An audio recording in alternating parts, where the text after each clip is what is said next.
Jenny Ortiz Boulevard, and we're here at AIBC Asia.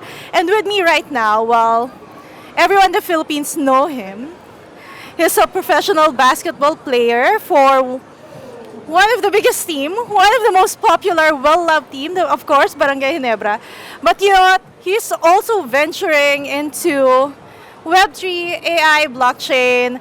Jared Dillinger, thank you so much for being here. Thank you for having me. Thank you. Una sa lahat, maraming salamat sa support ng barangay. Like, our whole country loves Ginebra, so just having another Ginebra fan, I love it. Thank you very much. Of course, of course. I'm a sports fan.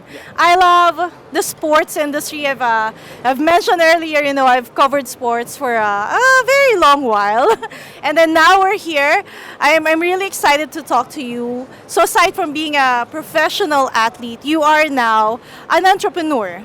Daredevil Media. Tell us more about that. Sure. Okay, I'll hold it. Okay. Daredevil Media is a network that I've created where I have not only my personal brand where I make content, but I also have two hit shows. One being a basketball podcast called Let It Fly. We're ranked number 1 in the Philippines and we're ranked number 4 in the United States right now. I also have another show called GM Crypto. That show talks about Web3, blockchain, NFTs, the whole shebang of crypto. That's currently ranked 4th in tech news right now in the States, and then ranked number 1 here, also here in the Philippines. So I'm having a lot of fun. We're getting a lot of distribution, whether it's in the States, whether it's here, and we're just getting bigger and bigger. I'm curious. Of course, you have a very established career, as a professional basketball player here in the Philippines. I'm curious, how did you start, venturing into this blockchain crypto world? Very easy, just like most people. I got in during the pandemic. I had a lot of time to think and to calculate and to figure out how I could do this properly. Since I didn't have basketball practice, I don't have training or weightlifting, free time to do anything. So I put my mind into that, and I just had 2 years of just intense learning, losing money, just like anyone that first enters into the crypto space. But I was able to find some mentors that I was able to emulate what they're doing. So I had a template. I had a path that I could follow that I didn't have to deviate from too much, or I didn't have too much trial and error that would waste time. And things have been picking up quite well, but job's not finished. I still have more scaling to do. I think with this industry that we're in, it's like a continuous learning process. We have to unlearn, relearn, learn things because it's evolving, right? There are so many terms to catch up on, so many developments to know. What is your advice for those who are not, familiar with blockchain and crypto? As someone, I think you'd agree with me when I say, education is crucial for this technology to really be adopted by the Filipinos.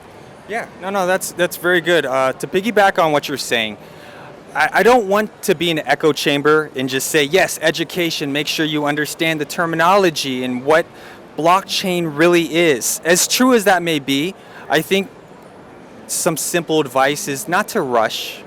It's not going anywhere, the space. You're going to be pulled in just by seeing the money flowing and the excitement.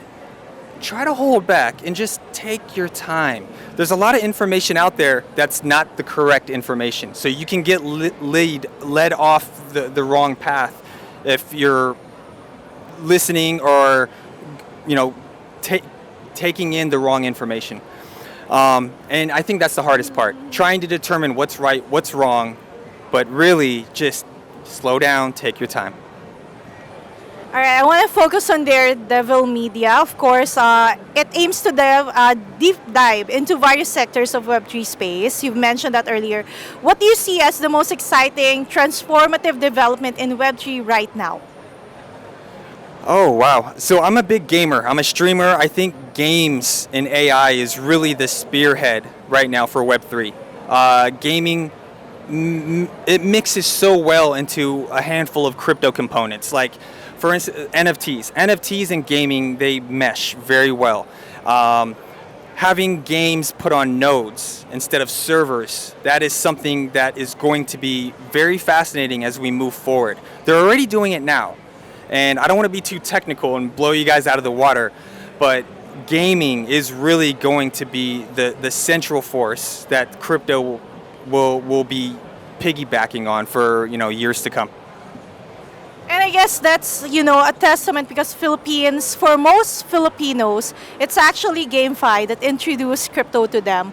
I want to talk about, the tech and sports. You've seen trends of, sports company tapping into metaverse, Web3, NFTs. What do you see as the future of that, especially here in the Philippines? Well, to note, we are a gaming country. Someone correct me if I'm wrong, but we're top 5 in terms of mobile gaming, user base, just the amount of gaming. Here in Southeast Asia, it's out of the water, right? So with that being said, I think your question, sorry, I went through my head. What was that question again? What do you think is like the future of tech and sport? Okay. How it will, Yes, I got you. Thank you. I think with tech and sports, I think the biggest thing is just like in any sector, is how can you be a service? How can you build your community? There's going to be amazing technology advancements that we can utilize in sports. Sure, we can have deeper analytics. We can make sure everyone is, like when we're talking about contracts and money, everything's going to be transparent on the blockchain, and you can't change that. We might have AI referees, so they will never miss a call. And you can't get mad at them because they're correct, right? So as much as all of these advancements are coming, the main thing is really servicing the community behind these sectors. Finding new ways to gravitate and get their attention to focus on, for this case, sports.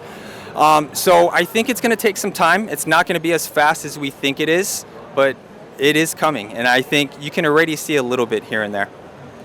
Yes, you know what? I'm excited because a lot of sports company, may it be football, basketball, are tapping into the technology to make fan engagement really, and another level, right? And I think that's the future that we're gonna look into, like for sports and how blockchain, AI, and crypto will, gel with that.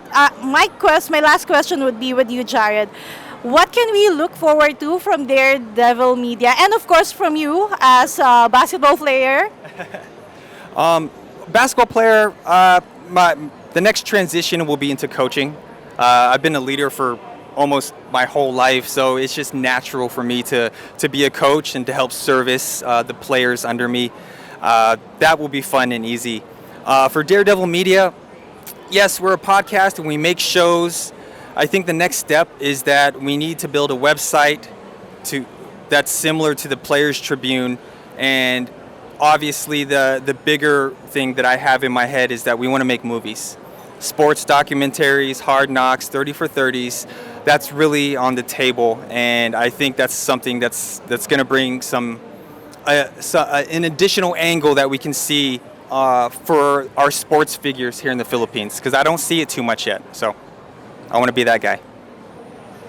Big plans, big plans. You as a coach, I'm excited to see that. And you producing, films and documentaries and just talking about sports and the technology, very exciting for you, Jared. Thank you so much for joining us. Thank you.